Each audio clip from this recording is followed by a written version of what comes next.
Fala galera, beleza? Meu nome é Felipe e hoje eu vou conversar um pouquinho com vocês a respeito de alguns exercícios que são muito utilizados então para tratamento de dores na coluna lombar, principalmente dores relacionadas à disfunção de mobilidade na coluna lombar. Alguns exercícios, então, ou os principais exercícios que tratam, então, da coluna lombar, são baseados em dois conceitos ou em duas técnicas principais, que são o conceito ou técnica de Williams e técnica de Mackenzie. Isso aí, quando a gente pensa, então, ou quando a gente estuda em fisioterapia, existem várias técnicas ou vários conceitos diferentes de tratamento. A osteopatia é um tipo de conceito que trabalha várias técnicas articulares, musculares, miofaciais. O próprio Mulligan, Maitland, né? Então a gente tem várias técnicas diferentes. Mas duas técnicas ou dois exercícios bastante simples e que qualquer pessoa pode fazer para aliviar algumas dores na coluna, eu coloquei aqui para vocês. Que exercícios são esses e baseado em que são esses exercícios? Então aqui eu coloquei o primeiro exercício e o segundo exercício. Você pode observar que o primeiro exercício, no primeiro exercício, o indivíduo está abraçando a perna. Como é realizado esse exercício? Então, normalmente, ele vai fazer, abraça uma perna, flexiona os dois joelhos, abraça uma perna, enquanto ele estiver abraçando, ele solta o ar, ou seja, ele expira, e depois, quando ele expirar todo o ar, ele volta lentamente com aquela perna, puxa a outra perna, né? Quando ele estiver puxando, ele expira, quando ele estiver soltando, ele inspira. Então ele faz com uma perna, depois ele vai fazer com a outra perna e depois ele faz com as duas pernas juntas. Normalmente, esse exercício a gente repete então uma perna, a outra perna, as duas pernas juntas e faz essa série então repetida por 10 vezes. E o indivíduo então que tem essas dores nas costas, ele vai repetir essa série então de 10 repetições 3 vezes por dia. Felipe, baseado em que é esse exercício? A maioria das dores nas costas, principalmente a maioria das dores na coluna lombar, estão relacionadas então a um aumento da lordose lombar, ou seja, a uma hiperlordose lombar. A maioria das hiperlordoses lombares, elas estão relacionadas então a algum mecanismo de compensação, principalmente mecanismos de compensação por falhas ou por alterações posturais. Então, olha o que acontece. Toda vez que eu tenho um aumento da hiperlordose ou um aumento da lordose lombar, gerando um processo de hiperlordose, eu vou ter uma maior tensão das estruturas localizadas posteriormente, dos ligamentos. Consequentemente, eu vou ter maior tensão do disco e eu posso ou não ter uma protrusão, uma extrusão discal, ou seja, uma hérnia de disco, que vai gerar compressão, então, de raízes nervosas e de estruturas localizadas posteriormente. Tem muitos indivíduos que têm dores na coluna lombar e que são dores localizadas. Outros indivíduos têm dores na coluna lombar e que são dores irradiadas, ou seja, que já pega alguma estrutura nervosa e que já tem, então, uma irradiação para um membro inferior ou para outro membro inferior. Esse caso aí já é um caso mais avançado um pouquinho, ou seja, um caso então que ele já está mais crônico. Mas a maioria das pessoas que está desenvolvendo ainda alguma dor lombar, essa dor ela pode estar relacionada só a uma má postura, a uma fraqueza muscular. E às vezes ela é simples de ser corrigida, pelo menos inicialmente, simples de ser aliviada. Qual é a função desse primeiro exercício, então? A função desse primeiro exercício, então, é você desfazer essa hiperlordose lombar, alongar todas as estruturas posteriores para abrir esses espaços posteriores e gerar, então, uma descompressão dessas estruturas. É um exercício bastante simples, mas ele é muito eficiente.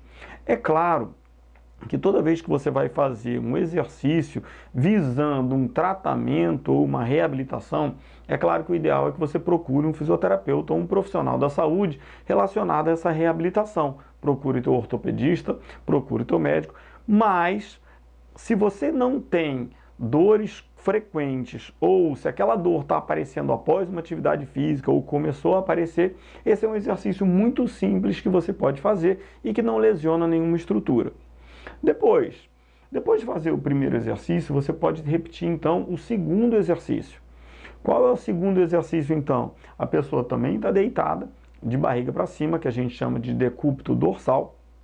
Em decúbito dorsal, então, ela vai esticar os braços para um lado e para o outro, e depois, então, com os membros inferiores flexionados, que a gente chama de tríplice flexão, flexão de quadril, flexão de joelho, dorsiflexão, ela vai estar girando, então, né, a pelve para um lado e girando a pelve para o outro. Qual é o grande objetivo, então, desse segundo exercício? Também é ganho de mobilidade, também é alongamento e também é ganho de espaço. Mas primeiro a gente aumentou e ganhou espaço posteriormente, descomprimindo essas estruturas posteriores, e depois a gente vai gerar uma descompressão e gerar um ganho de mobilidade rotacional. Então é como se a gente ganhasse primeiro mobilidade em flexão, até porque é o exercício ou atividade, o movimento que a gente mais repete durante o nosso dia, e depois a gente vai ganhar mobilidade, então, em rotação. E o exercício ele vai ser realizado da mesma forma, 10 vezes por um lado, então vou para um lado, vou para o outro 1, vou para o lado, vou para o outro 2, sempre sem carga. Felipe, alguém pode me ajudar e no final do movimento, no final da amplitude de movimento, ganhar um pouquinho mais de alongamento de mobilidade? Pode, mas todo exercício ativo, ele é muito mais eficiente do que o ativo assistido. Tudo aquilo que você consegue fazer sozinho, ele é muito mais eficiente do que aquilo que você depende de uma outra pessoa. Então, quando a gente está fazendo exercício ou alongamento, se você está fazendo alguma coisa, né, passiva, na verdade você não está fazendo, se alguém está fazendo por você, vai ser uma mobilização, ela vai ter alguma eficiência? Vai ter uma eficiência comparada com alguém que não está fazendo nada, ponto.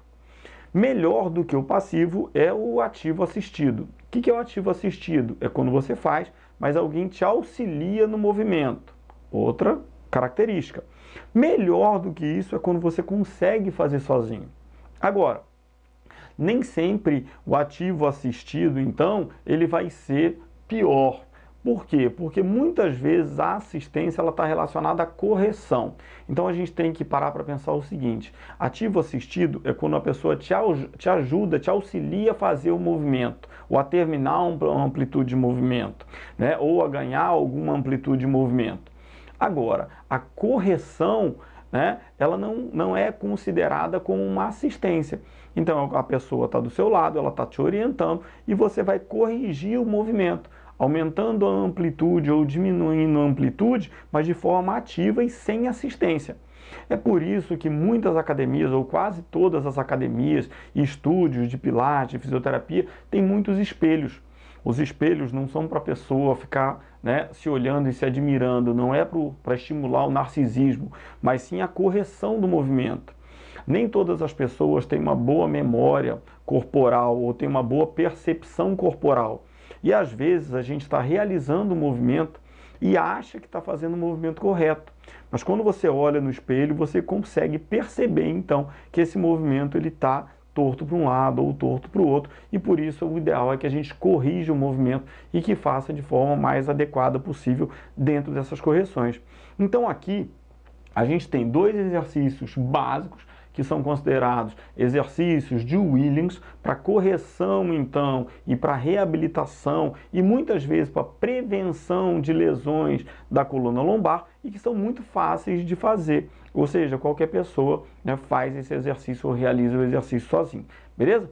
Com isso eu espero poder ter ajudado vocês. Nosso material completo está aqui no nosso site, no felipeanatomia.com.br, onde em breve a gente vai estar lançando também alguns cursos na nossa plataforma EAD sobre exercício, sobre fortalecimento, sobre alongamento, e a gente vai estar sempre divulgando aqui nas nossas redes sociais. Tudo que a gente estiver fazendo no nosso site, no canal, a gente vai estar divulgando aqui nas redes sociais para vocês. E se vocês gostaram e se vocês acompanham o nosso canal, se inscrevam aqui no nosso canal, ativem o sininho de notificação que a gente sempre está postando novidade para vocês. E em breve, podcasts no nosso site sobre anatomia, fisiologia, biomecânica e biomecânica aplicada, beleza? Um abraço para vocês e até a próxima aula.